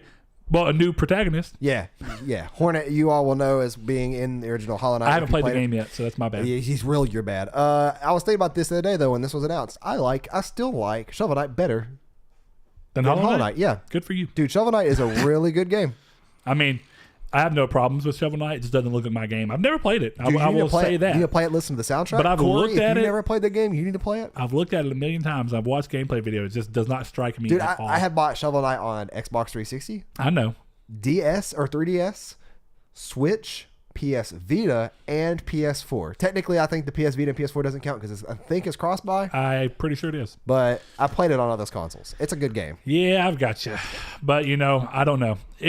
It very well could be one of those games where you can see it on screen a million times, but it never clicks with you. It's like that thing where it's like, for some reason, putting it in your hands is what makes it click with you. But no, let it click with you. I mean, I'd have to put it in my hands to let it click with me. That's what I'm saying. I'd have to play it. So this is going towards what you wanted while you stretch over there. I didn't say what I wanted. You talking about her game sharing. Long delayed Kickstarter game. This is the last thing on the news. Bloodstained Ritual of the Night has finally been given a release window of summer 2019. Hopefully that doesn't move back anymore. Alongside a new trailer showing off the game in all of its glory. So if you've been curious about that, there you go. Hopefully it comes out. It showed off the 2.5D animation, but when it goes into that full 3D in a couple of areas, I was actually kind of impressed. It looks cool. It looks, yeah. Get over here. They can't hear you. I'm still stretching. Saul apparently has to stretch a million. He worked all day. I shouldn't be so hard on him. And he came over here to record just for you guys. You know what? Dedication to his craft right there. And you can pop your back easily. I cannot. You know what? I don't know that that's a good thing, but I can also pop my neck easily, but I can't do that either. You may see me if you watch did it the too show. recently. Occasionally tilt my head on either side and I'm trying to pop my neck. Every now and then it works. Most of the time it doesn't. I assume you hear mine every time that it happens and you just don't say anything. Yeah, I hear it a lot. I can't deal with like my joints. I wish they would pop and like I want that relief. I can do it with my hands, no problem. I can do it with my wrist, no problem. I can do it with my feet. Speaking of relief, have you seen the memes from that Abducted in Plain Sight? Abducted in Plain Sight? Yeah, I'll talk to you about it after the show. Okay. All right, now we're going to move into the what has now come the main topic, even though I think at this point you could end up talking about Sony's E3. We inadvertently had that end up being the subject of, or a main topic of the episode. But Saul is the one who took this. I'm going to let the onus go on him. But essentially, we're going to be talking about our plans for episode 100 and kind of live spitballing some of the ideas that we've had and some of the ideas that we've heard on Discord and stuff like that. So with that said, Saul, you want to lead her off? Sure. So we are thinking about live streaming the entirety of pretty much our Friday night. So this is going to go live on Monday, and then in 4 days, technically 5 if you're one of those people, it is going to be live streamed. And what our plan is, I know that a lot of you guys that live on the other side of the globe cannot or might not be able to attend to this because it might be too late in your time zone. But what we're thinking is that around 6 p.m. Central Time, we will start streaming, and we would probably stream to a comfortable time. Like we within 2-ish hours. I would say within 2-ish hours. So episode 100 will still be a somewhat regular length episode. But there's a reason. There is a reason. There will be no structure to that episode at all. If I had to say it, I don't want news. I don't want drop. No, none of that's going on. But there are ideas that we've gotten from the community, as well as ideas that we've spitballed across the board. So, are you looking at them? Yeah, I am. But as far as like what I had in mind is that I feel like we did one of these, and I really liked the format. It was a random episode. As a matter of fact, it was like within our first 30 to 40 episodes where we just got on and we didn't have a topic to discuss. We just got on and hung out with each other and talked about the games we were playing and everything about like our week and stuff. And it's essentially what our off-topic podcast is. But we want to live stream on Twitch where you guys can watch us. Now, for those that can't make it, I should specify, I was going to specify this before, you will still be able to see the episode on Mondays at noon Central and 10 a.m. PST because like we're not going to just not upload it. However, like my idea in my head is it's going to work is that Brett gets off work at like 4:30. I get off work at 4 that day. We'll meet up here at 5 or like 5:15 or something. We'll get everything set up. So at 6 o'clock, we're ready to stream. And then we will end the episode when we are done. However, we're not done for the night. So what we plan on doing is maybe going and grabbing some pizza and some like refreshments, and we'll throw them on the table. We'll just be sitting here chilling, eating. If you watched our E3 from 2016, you might remember us doing that. We ate pizza and watched the stream. But what we'll do is the long talked about and finally releasing Saul full plays Dark Souls 3. Now, I have gotten pretty good at running that game, so I'm not going to say it's going to take forever, but I will be able to beat the game quicker than what we previously mentioned. I don't want to give off times because I don't want to meet a standard. Yeah. But I have a standard. You want to exceed your own personal standard. I want to exceed my own personal standard, and I do. It was episode 37 for the random episode, but I do want to. God, I don't want to get so long ago. It was. But I don't want to get everybody's hopes up. I don't want to say we'll be here for 2 hours playing a game or 3 hours or 4 hours and then it being shorter or longer, whatever have you. So that one will be the most freeform, I think. That one will be here probably another 4 hours just hanging out and chatting with you guys while I play Dark Souls. Brett kind of tending to the chat, and I'll kind of be able to tend to the chat whenever I'm in load screens and stuff. But I will be here to give you moral support. I'll be here to give you moral support as well as the chat support, or if they really just hate you and they want you to, or they hate your playthrough and they want to see you die, then I will, I'll offer up what the community gives me. No, we're a positive place, so I may throw a couple jabs in there here. You can throw some jabs in there, just don't kill me if I'm on the middle of a run. It could be like, from what I've been trying to do with Dark Souls 3, like 1 or 2 deaths is just like, it's so infuriating. I just quit out and restart because it's literally quicker for me to get my bearing to restart the entire game than to try and come back from a death. Well, some deaths, some areas, I'll point them out too. But what I plan on is having full on narration. For those that like Saw Plays, I'm going to give you right now, Pontiff Sullivan is where you're going to die. Oh, probably so. But he still gives me troubles. I hate him so much. He still gives me troubles. As a matter of fact, that whole entire area, like, is annoying. Not as annoying as some other areas in the game that are relatively easy that I should be able to get through. Like some time. Okay, so you played and beat the game. Yep. So I can get to the Crystal Sage's bonfire in 10 minutes or less. Nice. So that should be able to like get you an idea of where I'm going. Yeah. Now I don't mean beat Crystal Sages in 10 minutes or less. No, that's but you can to get the bonfire up the hill from. I've got you. So I said 10 minutes. I'd say 20 minutes. I just now realized I'm thinking I can get. But 10 minutes is impressive. I can get to the elevator before him. Like we have to run through and Onion Bro pops up. I can get to the elevator in like 12-ish minutes on average. Okay, good. Obviously, like I said, I'm not promising anything. That's going to be the only kind of hints I do. Completely glitchless. Unless you have the original version of Dark Souls 3, right? On disc? Yes. Yeah. I might be able to do some glitches and soul duplication. I might just be able to get on up there and have no issues and run through the game real quick. Oh, we're gonna do the. I want to borrow that. I'm gonna take that home tonight. Remind me. So if I can, can we stream the Elgato capture card? Can we do a stream? Do I have to be online to do a stream? I don't think so. No. We might be able to do this then where I can actually do, instead of doing glitchless, I can do any percent, but it's going to be really bad at any percent because I don't know the major skips in the game. Yeah. So I could just soul duplicate and get to like soul level 100 and then just run through the rest of the game. Now you're not going to get the PS4 Pro enhancements at that point, but I don't care.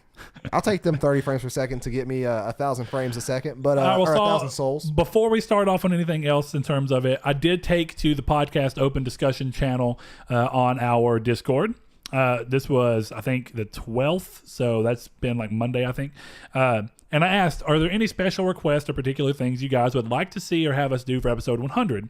We should be streaming, which we now know we are for sure doing, if it all goes to plan. And I say if it all goes to plan, that's also if we don't have weird technical issues because we've not streamed in the new studio yet. Yeah, so like that's something I am spending the whole week after work trying to set up and do these tests so that day of we don't have problems. But anybody who's seen the stream before, there could be... People don't realize how close we were doing the full play of Dark Souls 3. And literally having to give up on it as we figured it out. At that point, we were like, we figured it out like 2 hours later. But we spent 2.5 hours figuring it out. 2 hours later, and we were like, this is ridiculous. So we actually at least now know that like the streaming should be easily. But y'all know the Triangle Square schedule. Unless we say live now and we say 6 o'clock, you better be there at 6:30. Look, we're really hoping not. We're gonna put it in Discord. We're gonna put it on Twitter, Facebook, and I could even film a very short selfie video. Be like, hey guys, we're live on Twitch in the link, and then that way people on YouTube who only listen to us on YouTube can go check it out. But if you don't, we will something new we can do. Since you're uploading this, or you always upload, but since you're doing the thumbnail this week instead of me, throw our Twitch in the description. For those that don't have it, that can come back to reference this video. I think the Twitch is in our description. I don't think it is. I'm fairly positive, but I might be wrong. I don't think the Twitch has ever been in our description. Y'all tell Saul of our episodes. Y'all tell Saul he's wrong. Okay, well we'll go in here and look real quick. Why are you gonna give us a watch? I got Discord server and Patreon. You are conflating numbers, sir. I don't care. And he conflating too. But I'm conflating. Inflating. I said conflating. Yeah, inflating numbers. It was weird, but I ran with it. But yeah, I had to inflate or deflate that number too, right there. But yeah, like what we plan on doing is having just a lot of fun, a very chill stream, interacting a lot with our audience. So if you guys are we've done a live stream before, viewers, of live streamed episode. I don't know what episode it was. It was just something we did for fun to see and try out. I loved it. It was very fun, and I think that it's saving. here lately we've been so topically driven, and we used to do every now and then some kind of fun casual episodes, and I do like the topical ones because I think they spur better discussion, which I do like. I mean, that's essentially the plan of what the show is. I want to leave this either having had fun or had a discussion that I feel like was interesting and got us somewhere. Me and Saul's discussion about E3 earlier was interesting enough. Completely off the cuff. And it wasn't even planned. And that's kind of like, the idea is to just come in and talk about things that by the time that we're done, we feel like we did something with y'all's time and hours as well. But, the upside of doing something like this is that it's meant to be more community driven, because we wouldn't have got to 100 episodes without... If we had 10 viewers every single episode, it would be hard. It'd be done. I mean, we wouldn't. Yeah. As much as I love doing this, to an extent, you have to have people that are feeding back and talking to you about the things that you're talking about, or it starts to feel like you're just talking to me and you talking to each other facing a brick wall. What's funny is that, and thankfully, we've never had that be a problem. And I mean, even early days, it's not like we were just massive. But I mean, the first episode, we got up there, and I was proud of that. You don't want to sit there and act like or think that you're doing something, even though that was a very real potential for us to have nothing. I mean, I've been very proud of our modest numbers, but you know what? They're fun, and we have people who talk with us and actually communicate with us and with other people in the community. And y'all are the people that drive this show forward. Yeah. I mean, y'all are what make us want to do this every week without fail, on top of our own drive. But I know that my drive is definitely bolstered by the fact that I know there's people that are going to talk to me about what their thoughts are on these same issues. Yeah, if you go back to me and Brett talking about this as a conceptual idea on his stoop, the weekend before we recorded the first pilot episode or whatever, episode 1, that y'all haven't seen yet. Oh, episode 0. Episode 0. I pretty much told Brett, like, in 6 months to a year, if we don't have a huge community or even a community at all, and we're still under like 30 views and we're not getting any interaction, I'm done. So luckily you guys still see me here. And the reason I'm still going, other than having just pure fun and creating content for those to enjoy, as well as hanging out with all the new friends. Like, I wouldn't have played, I probably would have started Final Fantasy 14 again at this point, but I probably wouldn't have played it and gotten into it as quick with having Vince and Kiki to play with. Sure. And now soon to be Josh and soon to be Liam, still over there cutting down trees apparently. All he's doing is lumberjacking in that game. Not doing anything else, but or so I've been told. But yeah, there's games that I wouldn't have played. There's all kinds of stuff. So we want to be focused around those people. So we'll both have the chat right in front of us. We'll be answering questions. We'll be it will be loose form. I mean, it'll be more form to our reader mail, so more adult oriented in a sense, instead of with the potential to go there. Essentially, potential to go there. It's not that we're going to go in with the express intent of doing those. I'm still not going to try to cuss on show, just in case there are people who are not offended by that, but who get uncomfortable by that. Because this will be uploaded as a standard episode in the long run. Now it's a different format of episode because of what it is, but I definitely agree. There's been a lot of interesting people I like talking to. I mean, I love hearing World Ends ideas on different things. One of my favorite things is that we still have Blake listening every week, giving his thoughts from an entirely different side of the aisle. Even though he is the Xbox guy. And he doesn't even have a PlayStation anymore. And I don't say that begrudgingly or anything. I appreciate, and I actually think that that's a great thing. And I've said this before, but I love the idea of someone. I think two different things. It proves that we're not just incredibly biased, and it's impossible to say we're not biased towards PlayStation. Yeah. I think we know that. But there's a difference between being able to see your bias and try and work around it and navigate it and view things from a reasonable standpoint as often as possible. And I think maybe sometimes we both fail to be reasonable, but it's part of existing. You're going to roll through things, and maybe the next day you're like, why the hell was I so dead set on that mindset? But I think it's even for the most part, we do a good job of straddling that line. And I think the fact that we can have like somebody like Blake listen to us every week and give great constructive feedback to his thoughts on the topics, understanding where we're coming from, and when we do criticize Microsoft, which of course we do, we criticize PlayStation plenty of times as well. I'm way more prone on calling them out because there's it's very similar. But we call out, like we say, we always call out to what we think is good or bad. I mean, if we think Nintendo's doing great, we tell Nintendo they're doing great. Yeah. We don't tell Nintendo, but we tell you that we think Nintendo's doing great. Yeah. We think, if we think that Microsoft made a smart move, we have no problem saying that. We think that this is a solid move, or that, like we said, Microsoft had a solid E3 conference this year. So I like that we have people like Blake, Liam. I love that we have a community that we can bounce stuff off to. And I'm also glad, and then I'll let you talk, but I'm also glad that, my phone not going off? Naturally, this episode ended up kind of having both things. This main topic is a little more, is a little less driven for the people that do like our topical stances. I'm glad that we had that little E3 bit in the middle because it gives us a straddle of both. Yeah, and that's what I was going to say is that like what I like about it is that even if like everybody's opinions are completely different, everybody's opinions can change if they're educated properly or they grow older and they can see more truth behind the opinion they had. And some things that are just completely opinion because they always will be, will just change over time as well. Right, yeah, and that's what I like about it the most. There are going to be lots of people who are going to say that, oh, well, I don't agree with Saul on the E3 thing. That's fine. Like, we can disagree. We can have conversations about disagreeing. And to go back, saying regulated, probably a little too harsh. Or to say you can't be there unless you got dates, probably a little too harsh. But there are going to be people who are going to be like me who are going to say, yeah, it's better to go into E3 with release dates and to know when you're playing these games than it is without. And it's better to go into that mindset. And then they're going people who saying that like if they're a business, what they need to do is release these big titles. Doesn't need to know when they're releasing them, but we're going to get them soon, and that's all that matters. And either standpoint's fine because at the end of the day, we're having conversation about things we love, regardless of if it's, oh, you think my opinion's bad or I think your opinion's bad, whatever it is, they're all opinions, and we still all get along so well. Yeah, our general rule when we're navigating anything is that we just everybody respect each other's opinions because you don't have to think that they're good opinions. You don't have to agree with the opinions. You have to respect them as long as they're respecting you. And that's essentially the give and take of it all. It's what we try and preach is that me and Saul can disagree all day long, but I respect Saul where he's coming from.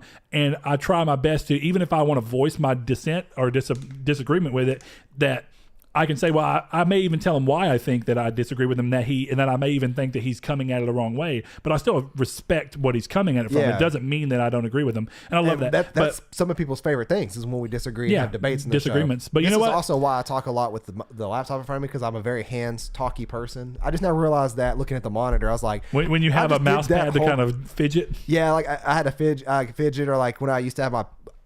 For those that have been with us a long time, you remember I used to carry my little notebook around that I would actually use a pen and paper and write stuff down with, and I used to like have the pen and play with the pen in my hand. Yeah. And now I have my ring that I can kind of do like this with. This is really bad, but like I just like playing my ring.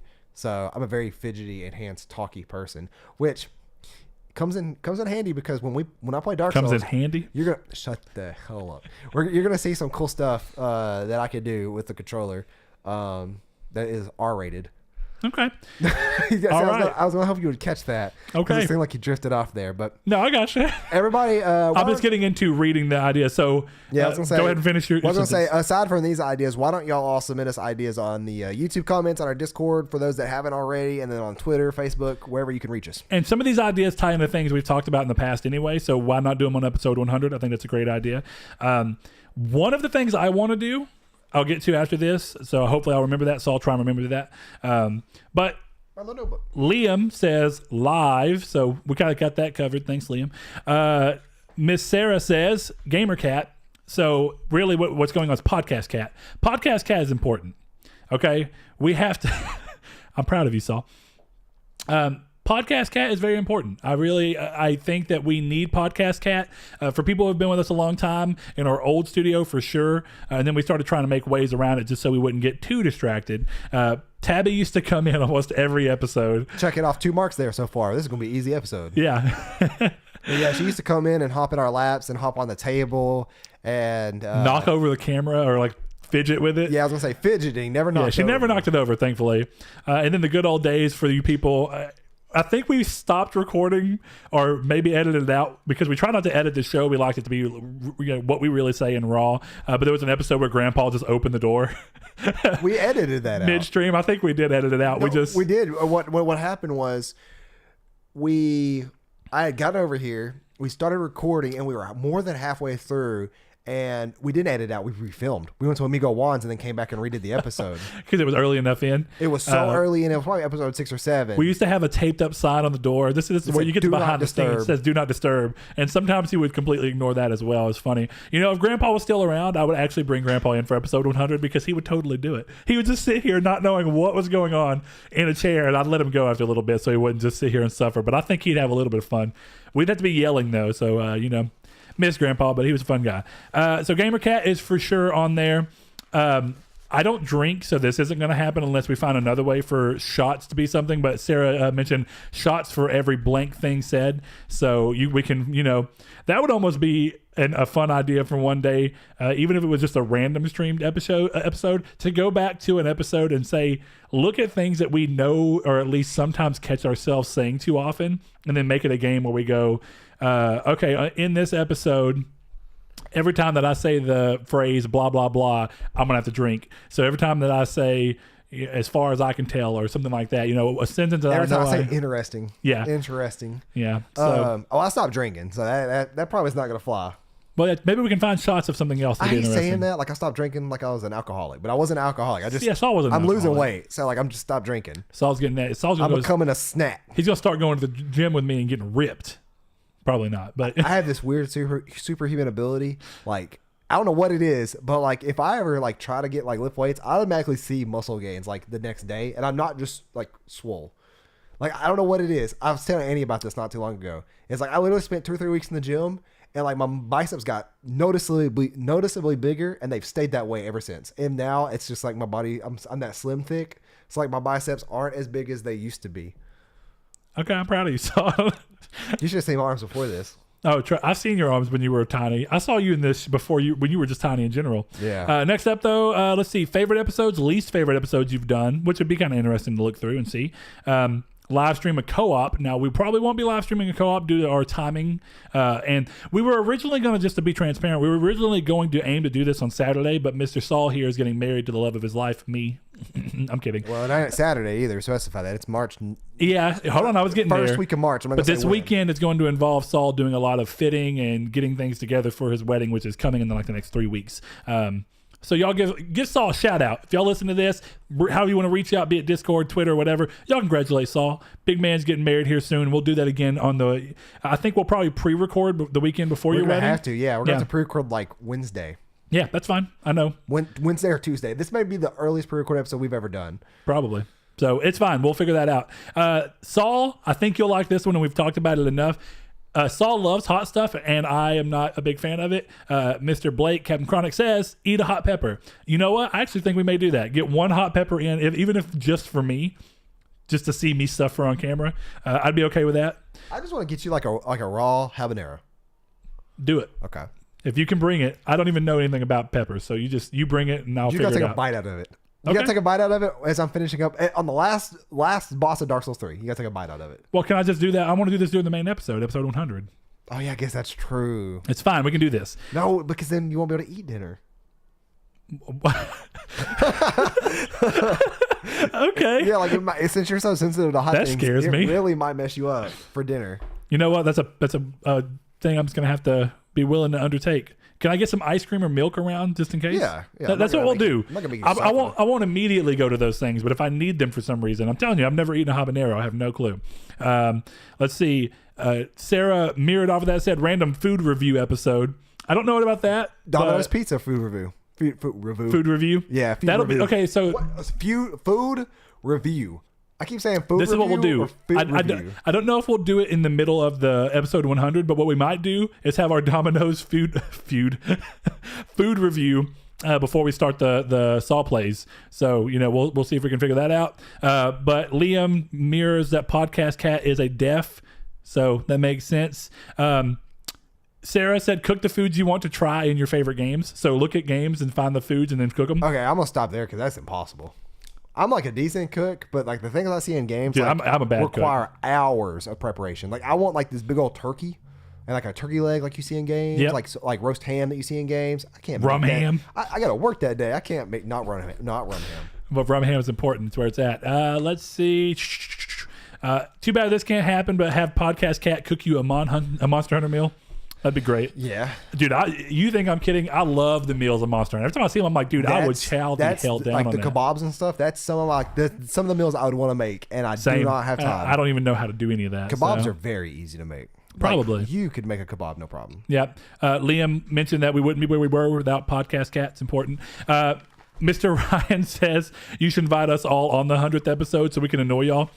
If I could actually find an easy way to figure out how to do call-ins, I have no clue how to do it now. If you have a few people on, that'd be interesting. If you know where we live, which I hope you don't, but if you do, or you are close contact with us, like one of our Discord buddies, if you want to fly down here to hang out, I do not care. Yeah, don't I will wrong. We're not encourage saying you. that you're going to, but if you do it.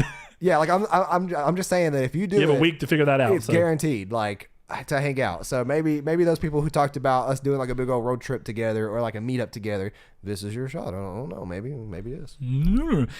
Perhaps a sacrifice is in order. Mr. Chad, patron, thank you, good sir, mentioned. And there was a vote to sacrifice Captain Chronic. All in favor say aye.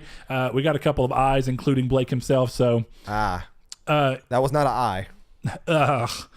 Are you saying I like I want to be the one who sacrificed? I said like okay. Wanted to be sure. Gotcha. Okay, let's see. And I think that was about the end of the main episodes. Let's see. Yep. Podcast Cat was very specific. Wait, Kiki had one down the road, I think, and I'm trying to figure out where it's at. I'm scared. I don't know. I don't see it. Maybe I'll reveal what's all in my bag of secrets over here. No bathroom breaks if we did an all-day stream, but that's probably not going to happen. Whose rule is that? That was Sarah's, and you know what? She said just bottles. So, you know what? No. Okay, first the of all... The problem with bottles is what happens if you got to do dookie. Well, number 2 is what is adequate to say for this show. Adequate. But, etiquette. No, like, trust me, like, after I eat, like, if we're going to be streaming for like 4 hours after that, like, I'm going to go to the bathroom at least some point during that. Yeah, y'all don't realize that Saul has a very interesting bathroom schedule. It's IBS. Leave me alone. Okay. Well, anyway, I think that's about it. Like we said, if you have any other ideas that you'd like to see us do, I think we'll capitalize on a couple of those. Saul wrote down them, the ones that I think he was definitely into and that we think we could realistically pull off. So if you have, any other ideas, let us know. We'll do some thinking of our own. The one thing, boy, I can't do it. The one thing that I wanted to do, we do giveaways all the time on Twitter. And I know that sometimes, we do the giveaways on Twitter. Again, just to be transparent, our essential idea is that the people who do listen to us have a chance to get stuff from that, and that happens often. Blake has won a number of things from us. Kiki's won some stuff from us, so we've definitely done some of that. I think Josh has won some stuff from us. We do it for that. We do it to kind of appreciate the people who do already follow us, but we also do it to try and get new people going towards us, and be it maybe somebody finds us and they never heard of us before, and then we get a new member of the community. We love the idea of that, but because of the fact that we normally do that, a lot of the giveaways do end up going towards people. I want to hurry up. We're starting to lag on the monitor over there. Uh-oh. I don't know if that's the monitor lagging in the video, but I don't know. Sorry but to cut you off. We don't normally, we've never done anything. We've done one Discord only giveaway, but essentially what's going on, I think it's fine. Look, see, we're not made of money. We run on normal equipment. Yeah, I was looking at the runtime. I wanted to do a giveaway that's going to be specifically geared towards the episode. So the fact that we're live streaming makes it even easier. What I'm essentially going to figure out how to do throughout this week is I'm going to get something for giveaway. I'm not going to talk about what it is yet. I'm going to figure out what I have the ability to do. And somebody randomly selected from our Twitch chat. So we can say whoever's in Twitch. No, well, yeah, we can say and go and just we'll say a phrase to comment or a word to comment, and then I don't know if we'll do that. What I think I may do just to make it as fair as possible, go through all the viewers, is I may just if we can do it to where it can just tie into what viewers are in at the moment or what viewers have been in, that'd be even better, because I know not everybody may be able to stay for the whole thing, but essentially what I'm going to do at the beginning of the episode, I'm going to mention that we're doing a giveaway, and then at the end of the giveaway before we start, or at the end of the episode before we stop streaming, we'll see who all has been in, and if possible, and then we'll do a giveaway based off of that. And that's more just so that the people who do actually come and join us every week or join us for these live streams as much as possible. We really want to appreciate y'all. Obviously, we're not made of money. We'll do what we can. I have a couple of ideas of things. I would like it to be a little more personal, so I'll figure out what I can do, but I also want it to be something that's useful for everybody. So I will do the best thing that I can for that. Yes, Saul. I did not know Drake Bell did Young Master Ericus. How did you not know that? I knew that from the immediate, like as soon as they talked about it. Has he always been his voice? I caught that. No, Young Ericus was only in Kingdom Hearts 3. But yes, from the moment that they started... He was in Kingdom Cross, Union Cross. No, he wasn't. Yes, was he not? No, he was not. Oh. But anyway, yeah, we'll do a giveaway of some sort for you guys. So if you listen to this and you can make a way into the live stream, I mean, we want to appreciate you as much as possible, and I think it's a fun way to do it. So I will figure out a giveaway item before the end of the week, and we will announce it at the beginning of the episode once we get everything started. And we may have a couple of other fun things that we all come from us, but I've just been very busy lately, and I did want to have more time to plan this, and it's just been a lot of stuff. So my week is going to be dedicated to doing all the technical stuff that has to happen in the studio to make sure that we can make this stream happen. No issues. My week is going to be that. dedicated perfecting my run for Dark Souls 3. So do it, Saul. But all right, with that said, I think we are at the end of this episode, and we appreciate you for joining us. And hopefully you don't mind us doing this more of a laid back episode, which I know will be followed by another laid back episode with episode 100. But we'll get back into being a little more topical and having a little more fun that way, at least 101. In 101. And that'll be the beginning of our first, or the ending of our first 100 episodes, going into our next set of 100 episodes. We're not going anywhere as far as we know. I'll shave off my beard. No, I won't. I'm just kidding. I do think we have to go back to the eventually. I think every E3 at this point, it's just got to be a given that we choose one game that we think is asininely impossible to actually come out. And we'll shave off our and beards. we say we'll shave our head or beard, whatever we decide. But it's got to be some great physically altering thing. I gotcha. A game that'll never come out. Oh, and then hashtag free the nips. If you've been with us long enough for hashtag free the nips, then we really appreciate that. But with that said, I think we are done with this episode. So Saul, thank the people like I will right now. Thank you. Thank you all. We'll see you next time. Yeah, see you next week. Watch out. This is awkward transition into us ending the episode. Thanks for our patrons. Chad V, Dan, Barber, Josh, Jarrell, Mikey 12. My name is Dan, Douglas Below, Sean Santarud, Eric McAllister, new patron for the month. Thank you, sir. Shadowist, Steven Salazar, The Stonard, Travis Below, Blake Popst, Eduardo Palomino, and Stefan, I think it's Stefan Swanlin. Stefan, hope all's well with your surgery and stuff that you had go on, your procedure. I don't necessarily know exactly what was going on, but we wish the best of luck to you. If you would like to support us on Patreon, do so by clicking through to the link below, but we appreciate it. Thank you.